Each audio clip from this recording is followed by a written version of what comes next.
Howdy,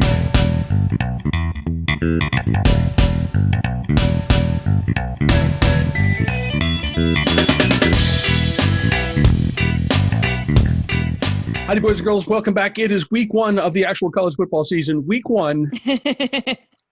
It's some of you guys have been watching college football, including us, for 8 weeks now. So this can be week 8 as well. But Carla, it's finally here. It's finally here. Against our better judgment, it is finally here. Yeah, that's true. That's true. And that is still a thing, which we will get to in just a second. It, of course, is the start of Big Ten football. It starts on Friday night. There are a bazillion games on Saturday. And I think I'm done for now talking about the SEC. Let's just talk about Big Ten football. I'm good with that. They have their time in the spotlight. They had the massive time in the spotlight this past weekend. Yes. And yeah, I'm kind of ready. I hope the Big Ten season lasts. We're already off to a rocky start in that regard. Yeah. But we'll see how it plays out. Well, and that's kind of why I wanted to start with, because if I recall correctly, Cincinnati Tulsa was the first game that you and I had picked that was then postponed so far this season. I'm sure it's not going to be the last one. But given all of the schedule stuff, all the bouncing around, all the changes that have had to have been made so far, the irritating thing about the Big Ten's on, off, and then on again thing was the original schedule was smart about this, right? Yeah. It had, I think every team had 2 bye weeks built in. So, when something comes up like this, and I'm saying when, not if, because it's gonna, right. You've got wiggle room there. So then we call off the season, then we come back and 8 weeks straight through, no buys. Boom. I don't know. I haven't looked really hard. Have you seen anything about like how we're going to handle tiebreakers, or what's going to happen when games are inevitably called off? Yeah. During this season. I haven't looked that closely to see how they've decided any of that. I think it's definitely possible that you'll have some Big Ten teams that play 6 games and some that play 3. Like that's. I mean, that's a real thing with the way they set the schedule up. I don't know how other conferences are doing it too, because the number of games that the Big 12 has had to postpone, I'm not sure how they're going to get them all made up. Mm-hmm. So there's a lot of question marks around that, and that's something I should probably look into a little bit as to how they're going to sort all this out. But the Big 12, I mean, in the SEC, everyone who started, at some point in September, in theory, they have until December 18th, when the conference championship games are going to be played, and the day before the playoff field is announced. You've got all that time to make up any things that you've missed, and the Big Ten just left itself no wiggle room whatsoever.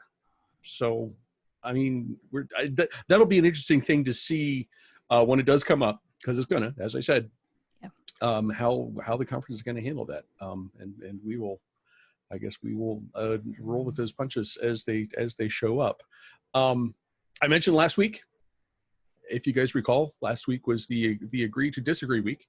With the cancellation, there were only 2 college games. We split those games. I think the NFL game should probably count for at least 2 wins for Carla. I'll take it. Yeah, I know. This is like so the bet that I had with our mutual editor Larry Hauser years ago. I did this every year to bet on the both Brown Steelers games and Ohio State Penn State, and he almost always won both of the pro games. And I crushed him every time, because Ohio State almost always won the college game, and he wouldn't admit it, but that was a game he wanted more than the pro games. Yes. So I always felt that was a draw, but Yeah. Well, and he was an alum too. So yes, that was a big deal. Like I'm a Penn State fan by osmosis because my dad was an alum. Uh-huh. And I have multiple family members who are alums. I did not go there. Yeah. And but so so yeah, same thing. So I love Penn State. I've been blue and white for all of my life, but I didn't go there. So there's a completely different fan level when it's your school. Yes, absolutely. So congratulations on your win. I guess we still have the Cincinnati Tulsa games. I think that's in early November now. So we can add that to the total and see what happens then. The game I care about is next week, and that's the game you care about too. We're gonna, I know. Yes, we will, and we will get to that next week. Anything else from last weekend stick out to you?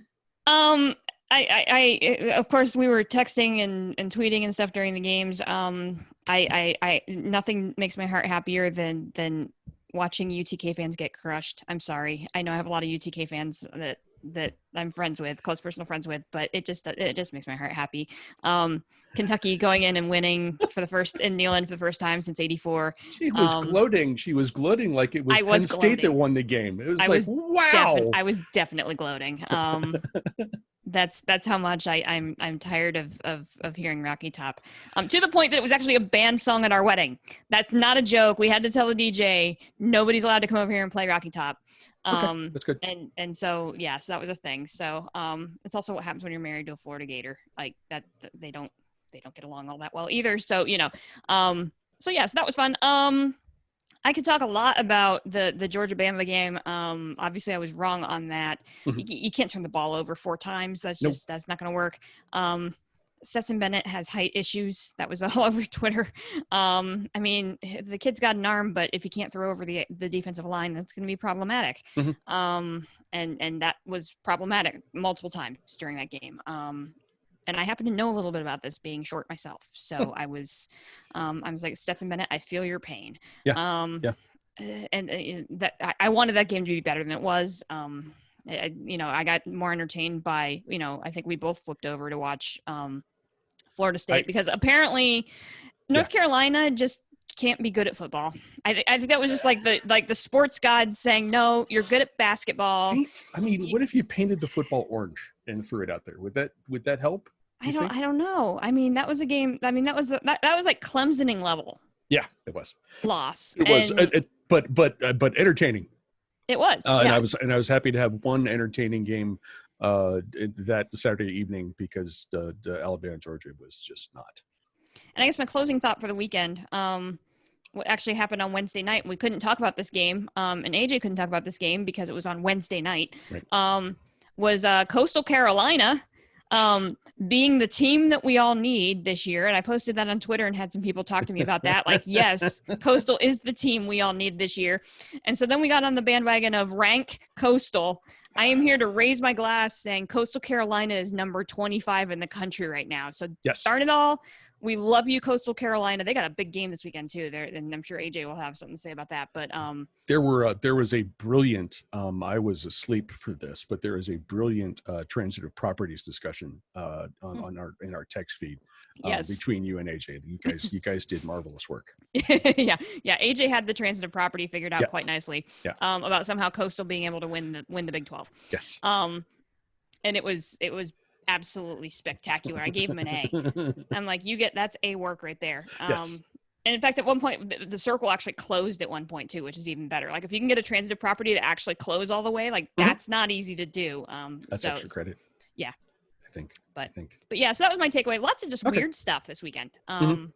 But Alabama, Georgia being a little underwhelming was a bummer. The first time I watched Georgia, which I think was the Auburn game, and Stetson Bennett came on the field, I'm like, who is it? And you can ask my wife. I was like, who is that little guy? And I didn't. You don't have to be 6'5" to be a successful quarterback, but you do have to kind of be mindful about the passing lanes and how all that stuff works. And I mean, I understand why everyone is cheering for the kid because his story is spectacular. But our friend and occasional Bullapalooza guest, Braden Gall, tweeted at some point during the first half of that game. It's like it feels like this guy is holding back Georgia's offense. And I agree. It's not just the physical size. And Georgia, that's not Kirby doesn't need a gazillion points a game. He didn't have that last year generally. And last weekend aside, you would think that Georgia's defense is going to keep them in games most of the time. But I wonder. I don't know what else you do. I mean, if Stetson Bennett's the best guy you got, then that's what you got. But I wonder what Georgia would look like with a different quarterback throwing those balls. Yeah. The other thing that the thing that I'm going to gloat about, we talked briefly last week about how no one in the SEC was playing defense. And then you and I think you were, I don't know if you were watching Game Day or not, but I tweeted this and I know you saw discussion on ESPN's College Game Day show. And somebody said something about the SEC being Big 12 junior because of the lack of defense so far this season. And I would just like to point out that while they are saying that on Saturday, you and I were talking about that on Tuesday. Yes, we were. Yes, we were. Herbie must have our house bugged. That's the only thing I think that's all. I have a picture of Herb Street with a Beat Michigan button hanging on the wall in our Pittsburgh potty in the basement. So maybe that's where that came from. I don't know. And that, I promise you, that is all the SEC talk we're going to do this week. Mm-hmm. You and I are just going to do Big Ten games, and we're going to do all of them, and it's going to be awesome. All 57 of them starting on Friday night. We have a lot of games to go through. This is not an official speed round, Patrick. I'm not going to get out the bell, but we're going to go through these fairly quickly. Starting at 8 p.m. on Friday, Illinois at number 14, Wisconsin. The Badgers are favored by 19.5 points. What do you think? For the first time this year, we get to say we don't need no stinking Badgers. No Badgers. Welcome back, Big Ten football. This feels good.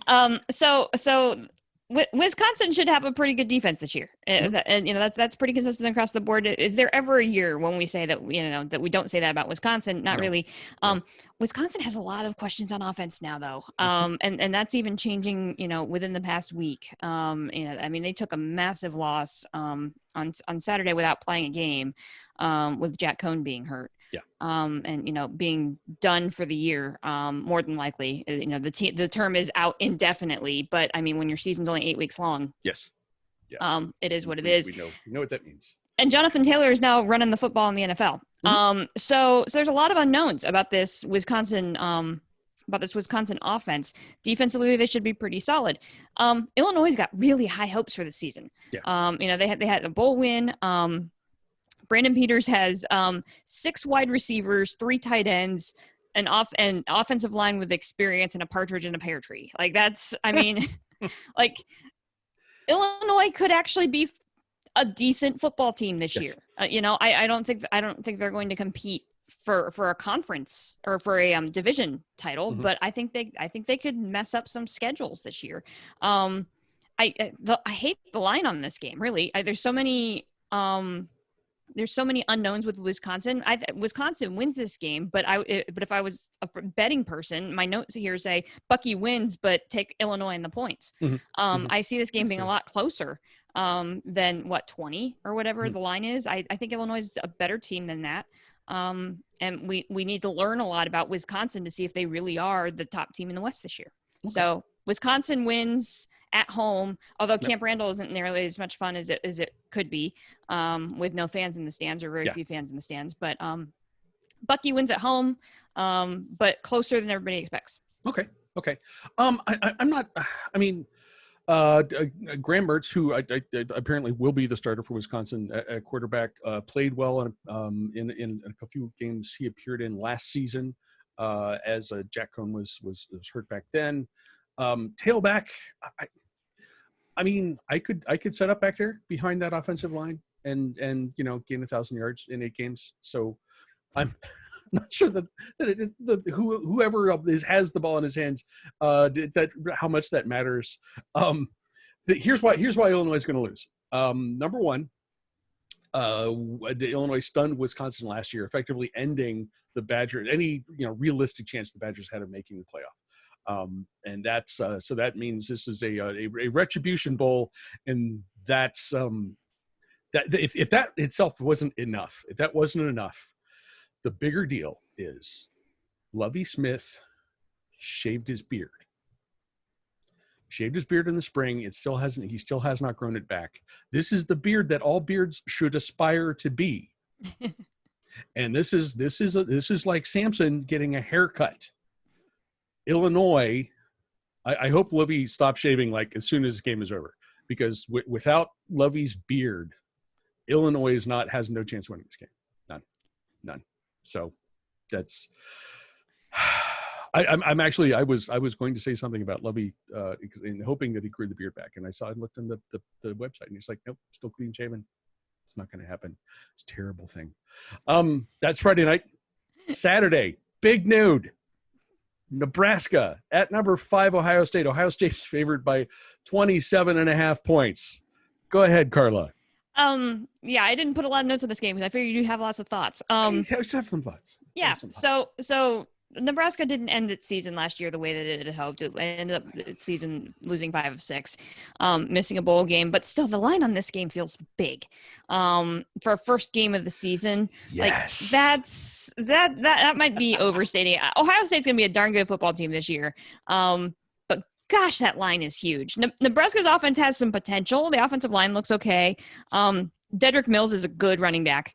And last year, Nebraska was able to run on Ohio State, and it flat out didn't matter. Nebraska could run the football, and Ohio State still won that game by 40. Nebraska's defense is still a question mark. It was a little bit last year. It's even more so this year. And that's just a huge question mark when you're going up against an offense like Ohio State's. The Buckeyes' offensive line looks as impressive as always. Ohio State's going to win this game at home. First game of the year, everybody's working out their kinks on both systems. I think that line is huge, but Ohio State wins this game very comfortably at home at the Shoe. Okay. Questions I do not have. That would be Justin Fields, wide receiver, offensive line, defensive backfield, linebackers, even special teams. I think are in good shape. Questions I do have: tailback. Master Teague was the guy who spelled J.K. Dobbins most of the time last season. Until he had an Achilles injury, worked his butt off to get back. I imagine, this is going to be a kind of a co-tailback situation, not like Dobbins is the primary guy, Master Teague is the change-up / rest the starter guy. I think we'll see more equal carries between Master Teague and Trey Sermon. But I feel like tailback's going to be in good shape, but there's not a clear-cut starter there, so that's a question. Defensive line, defensive end is not a problem in terms of depth. Defensive tackle is a little bit, and I'll get to that in a second. Generally, I don't worry about Ohio State's defensive line at all because you know the answer to this question. It's Larry Johnson, who not only is the I will say he's the best position coach in college football, but he's an incredible recruiter. So you have Bosa brothers and you have Chase Young, and who's the next guy on the who's the next DN? The smart money's on Zach Harrison. Could be Javante Jean-Baptiste from the noted French colony of New Jersey. And then also John Cooper comes back. He's been he was injured, only played in a couple of games last year before he redshirted. He's a senior. He's like an 8th-year senior. He'll provide some really necessary leadership for the youngsters on that unit. Inside is a little thin. A couple youngsters aren't playing up to Johnson's standards yet, so they may not see a whole lot of action. In the season's outset. Tyler Friday, who is a defensive end by trade, actually is going to play tackle, at least in the early part of the season, while the other guys get up to speed. So it'll be interesting to see how that stuff gets juggled around. But again, the unit as a whole, if we're talking about defensive line at Ohio State, not super concerned. I have one other question about this game. Scott Frost, what in the hell were you thinking? Coach Frost mouth off about the Big Ten and suggesting he would play outside of the conference when the league pulled the plug on the season the first time. Just coincidence, and I've mentioned this before, but coincidentally, you get to start your season with Ohio State, Wisconsin, and Penn State is 3 of your first 4 games. So I hope you enjoy that, Coach. Because you're not going to enjoy Saturday a whole lot, is what I'm saying. Next up, also at noon on Saturday, Rutgers at Michigan State. Sparty is favored by 13.5. What do you think? This is another one of those games that is the epitome of we have no idea. Mm-hmm. We know absolutely nothing about either of these teams because both these teams are now under new, I put the words in quotes, new head coaches. Right. Because technically this is the second go round for Greg Schiano at Rutgers. But like with no spring practice, with no outside game footage, like we literally know nothing about either of these two teams. And to the point, I mean, it's even to the point that Mel Tucker, the new head coach at Michigan State, hasn't even named any of his starters for this game. Like nobody knows. Like, and I read a bunch of stuff. Like I was reading a whole bunch of Michigan State websites and everything. Like nobody knows. Yeah, there's what nothing. Sparty is putting out on the field. There's absolutely no information. In fact, ESPN didn't even have the line for the game. There was no line and there was no predictor thing for this game. It's the only game that I could find that didn't have any information on it because nobody has any idea. So because of that alone, let's flip a coin. I flipped a coin and I wrote down that Vegas likes Sparty by 15 points, so I guess I do too. I don't know if they'll win by 15, but if Vegas likes them by 15, then they might know, somebody might know something. I don't know, or if it's just reputation. Sure, Sparty. Sure. We have no idea. Sure. The only semi-smart thing I have to say about this game is that, Mel Tucker and Greg Schiano both have been around forever. In the conference, in the NFL, these are both good coaches. We know what Schiano did the last time he was at Rutgers, and he's the only coach who's been able to do that since the 1800s. We don't have any idea what these guys are going to be doing on Saturday, but I think Michigan State's starting point, Mel Tucker gets this to begin. Greg Schiano gets this.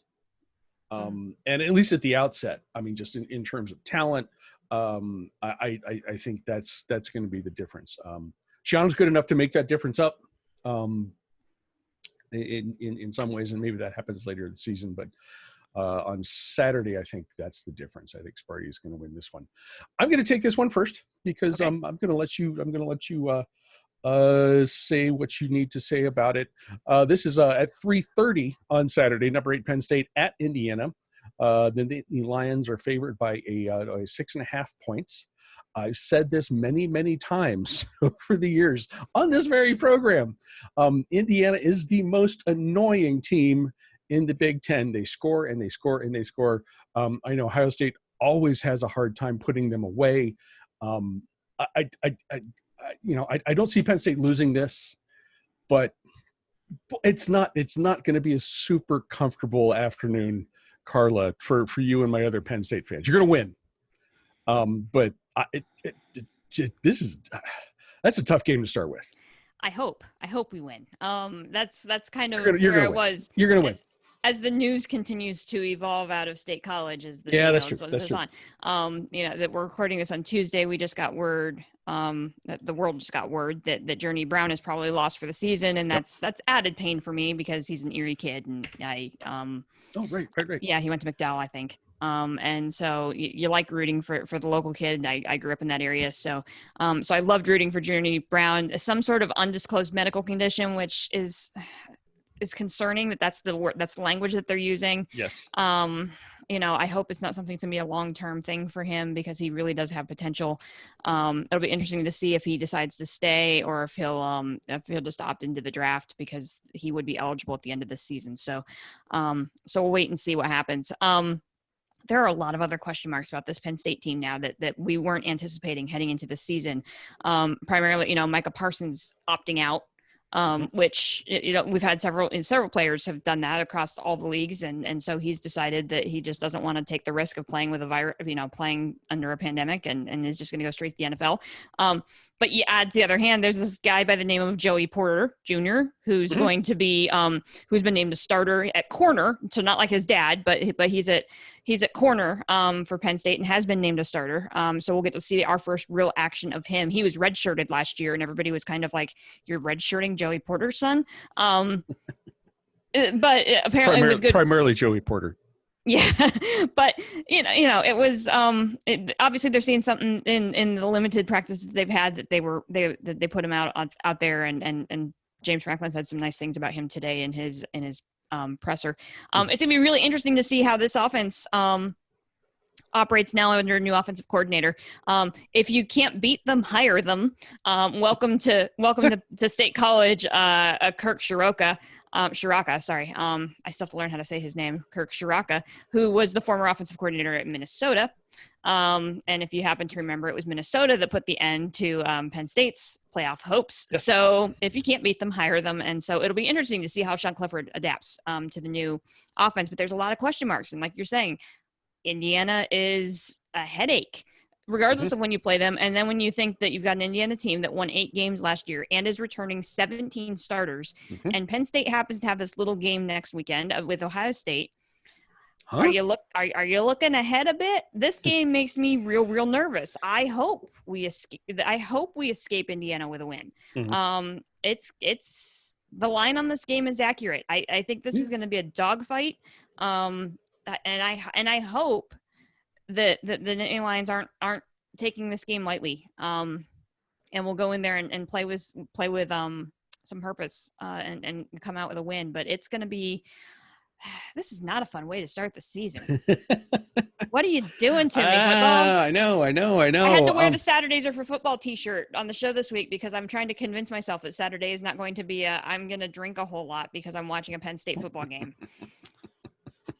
We can save that for whatever might be happening next weekend. Yeah.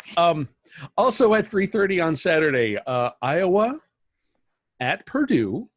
Iowa, which by some folks it seems to be the favorite in the West. I was favored by 3.5 points. So what do you think here? That line's dropping too. Yeah. It was much higher, which is interesting. Because obviously welcome to 2020. We have our first Big Ten Corona incident. Yeah. With Jeff Brom, quarantining and he will not. Odds are very, very likely he will not be on the sideline, because the Big Ten rules are different than the SEC rules, and so unless he gets 3 negative tests, so yeah, it's odds are likely Jeff Brom is going to miss the home opener. But it just so happens that it's his brother who's the offensive coordinator, Brian Brom, who will be the acting head coach. So not quite as concerned about that, with the two of them obviously being able to talk quite a bit between now and the game.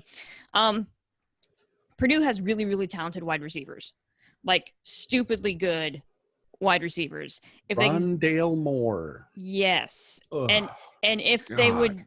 if they could just figure out who was going to start at quarterback to make sure that those guys get the ball, I think Purdue would be a really formidable team this year. Single wing with Rondale Moore getting the direct snap every play. Right? I mean, how do you stop him? I mean, he's and that's why the line keeps dropping, because Rondale Moore was on the fence as to whether or not he was going to play this season. And he said he was going to opt out, and then at the last minute he's decided no, he's going to play, and so the line started at like 10 and now it's down to 3.5. So, and the big question and the other big question for Purdue is how healthy is Lorenzo Neal? I mean, he's battled a lot of injuries. It looks like he's gonna be back. He said today that he was back at full strength. I hope that's true. He's a darn good football player. Makes a difference on that Purdue defense. There's a new quarterback for Iowa finally for the first time in however many years. And Iowa's got a good offensive line. This is a coin flip to me, I think. Okay. I don't know. Those people that are saying that Iowa is the clear favorite in the West, I'm not – show me. There's too many unknowns at this point with Iowa that I'm not willing to put all my eggs in that basket. So if Iowa is the best team in the West, they will win this football game. Mm-hmm. But Purdue's going to make this interesting, and I'm leaning a little bit Purdue at home, but I'm not sold on that. Okay. If Jeff Brom was going to be on the sidelines, I think I would probably hesitantly pick Purdue. Mm-hmm. But I don't know. There's been so much disruption with that program this week that maybe Iowa ekes this out. I don't know. Coin flip. Okay. You know who my second favorite quarterback in the Big Ten is? You know? I don't. It's Spencer Petras. Spencer Petras will be the starting quarterback for the Iowa Hawkeyes. Spencer grew up in Marin County, California, and is a total deadhead. I read an interview. He talks about he lives like 10 minutes away from Bobby Weir's house. I think his senior prom was at Phil Lesch's nightclub in San Rafael. He's also apparently a pretty talented quarterback. He's had really limited playing time at the college level. Went to the same high school as Jared Goff of the Los Angeles Rams, and broke a bunch of Goff's records playing in that office, playing for that school. So without question, he is my second favorite quarterback in the Big Ten. Purdue teams are never pushovers, and I can say that after being out there and seeing it in person for a couple of years ago. Especially if they figure out creative ways to get Rondale Moore the ball, that is a dangerous offense.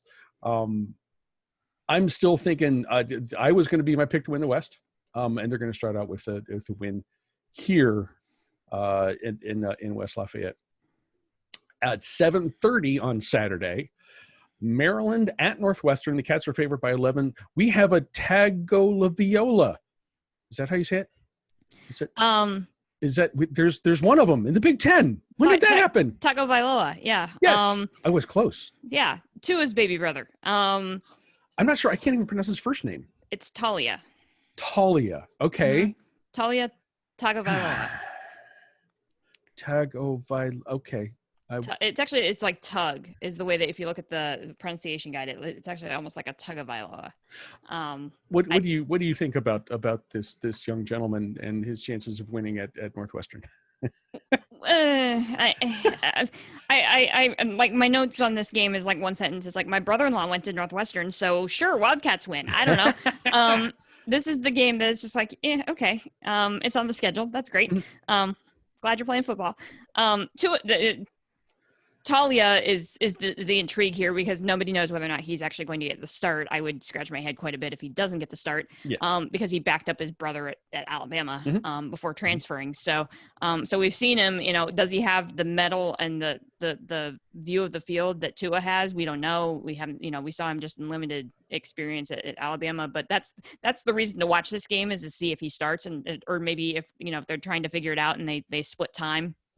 To be able to see what's going on there. But other than that, I mean, Maryland's been through a lot in this, last year they dealt with a lot, and this year now they're battling. They've been ravaged probably the hardest so far with pandemic issues. And so they really haven't had a lot of practice. We saw how well that worked out for Navy. Yes. And so, I'm taking Northwestern's favored. They're playing at home. Not that that matters. It's Northwestern.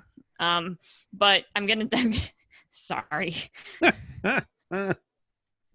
I'm sorry, Northwestern. I love you, anyway. But like, there's no home field advantage when you play in Northwestern. Like Evanston is great, but whatever. Yeah. So I'm gonna say Wildcats just because we don't know a lot about either of these teams. But flip over to the Big Ten. It's on the Big Ten Network. Yes. Keep an eye on that game just to see who's under center for Maryland. Sure. Pronounce the last name one more time, please. Tagovailoa. Okay. I'm not going to use his last name at any point after this because that's too much. Talia is even Talia. That's not bad. Look, he's Bob from Bama. I'm going to call him Bob. I'm calling him Bob for the rest of the season. Bob has huge upside. I mean, we don't have a whole lot of tape on him, but that he would be recruited by Alabama, and back it up in his brother. That's, you have to think about the potential. That's something that could possibly help later in the season. I don't know that even if Bob is starting from the get-go, I'm not sure that they're going to have enough with everything that you mentioned about Maryland and the virus and all the other stuff. I don't see the Terps having enough to win this opener. Sorry, Bob, but we'll keep watching. We'll see how that goes. Sorry, JD too. Yeah. I do want to this last game. Also, it's 7:30 on Saturday. Number 18 Michigan at number 21 Minnesota. Michigan is favored by 3. Carla? Yeah, I thought we might both have some thoughts on this game. So the last time we saw Minnesota, and since we're just shouting out people tonight for whatever reason, I guess that's the mood we're in. Shout out to our Bowlapalooza game. Or Bowlapalooza show, when my friend when we had 2 AJs this past year, the other AJ, so AJ Grande made the statement that that Minnesota was playing its bowl game, playing the Outback Bowl, in a stadium that actually had a boat in it. Yes. And he made the statement that they were going to row the damn boat all the way back up to Minnesota, and that's what they did. That's what they did. Yeah. Yeah. And now you're looking at that, and that was a win against an Auburn team, which continues to kind of hold a little bit of weight to it. Minnesota, the challenge here with Minnesota is the fact that they only returned 6 starters on defense. Mm-hmm. There's huge question marks on defense.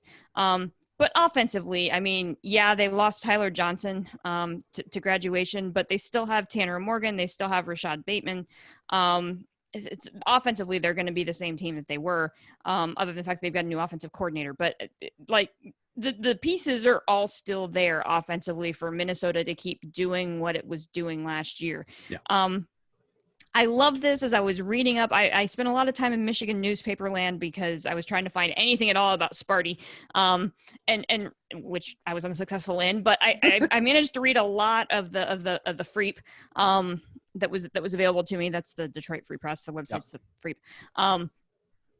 Even the Detroit newspapers have concerns about Michigan's secondary. Yeah. And they were pretty forthcoming about that. The secondary could be an issue going up against a team that happens to have a darn good quarterback and a pair of darn good wide receivers. And it's going to be really interesting to see what this Michigan passing game ends up looking like without Peoples-Jones, mm-hmm. who just tore everybody up. And, mm-hmm. and they've got a new quarterback finally in Joe Milton. Yeah. So there's a lot of questions about Michigan's offense. There's questions about Minnesota's defense. But what have we said? We've said time and time again about Harbaugh teams.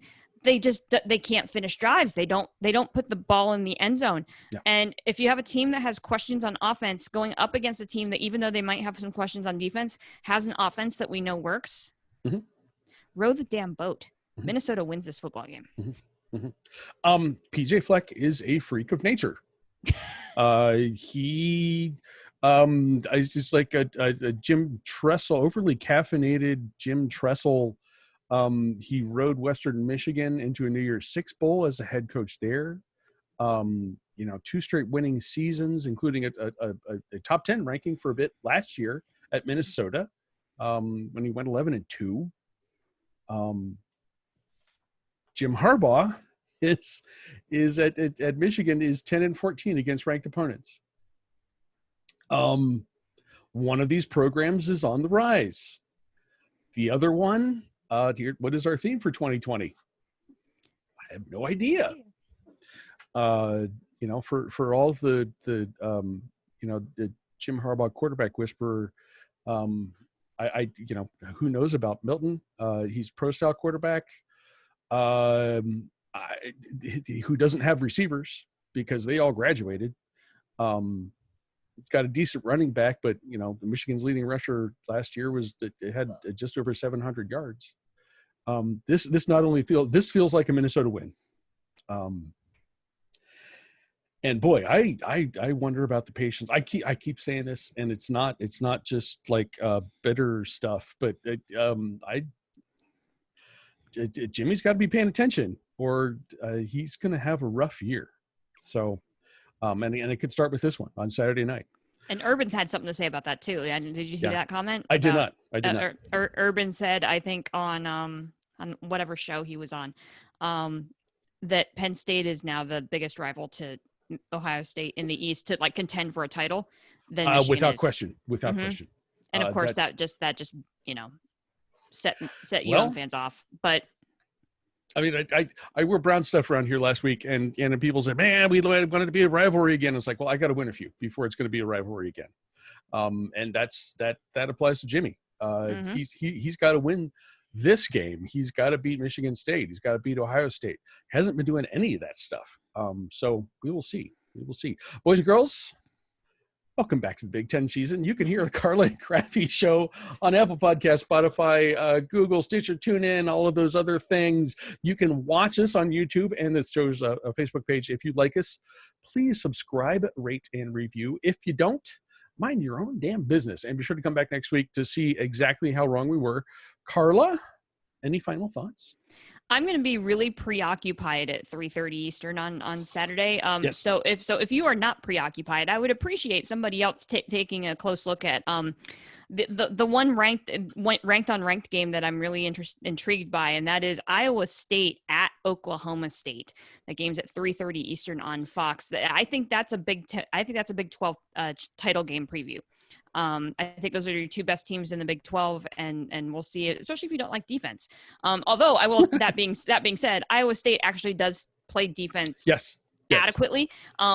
Might be enough to pull off an upset in Stillwater. It'll be interesting to see what happens. But yeah, keep your eye on that one. That one's a non-Big Ten game to keep your eye on. Could we say Iowa State is like the Stanford of the Big 12, as Stanford is like the Big Ten team in the Pac-12? In the Pac-12? Am I getting into transitive? That's not really, but transitive properties of conferences. I think it's 2020. I think Iowa State. That's they play defense well enough. I mean, I assume they play defense better than Tulsa did, and Tulsa gave Oklahoma State fits. Yep. So this could be where the Big 12 suddenly has 0 undefeated schools, and we're only halfway through October. If this game was in Ames, I would pick it. Yeah. If this game was in Ames, I would be like, yep, 100% Iowa State wins this game. But they actually have they're letting fans watch some of them watch games in the Big 12. So, but instead we got those dudes with the paddles and Stillwater. I don't know what that's about. Boys and girls, we are. If you can't tell, we're pretty happy to have Big Ten football back. We hope you guys are as happy about it as we are. Carla? Yes. Cheers. Go Midwestern football. Finally. Guys, thank you very much for watching. Enjoy the games, and be sure to join us again next week.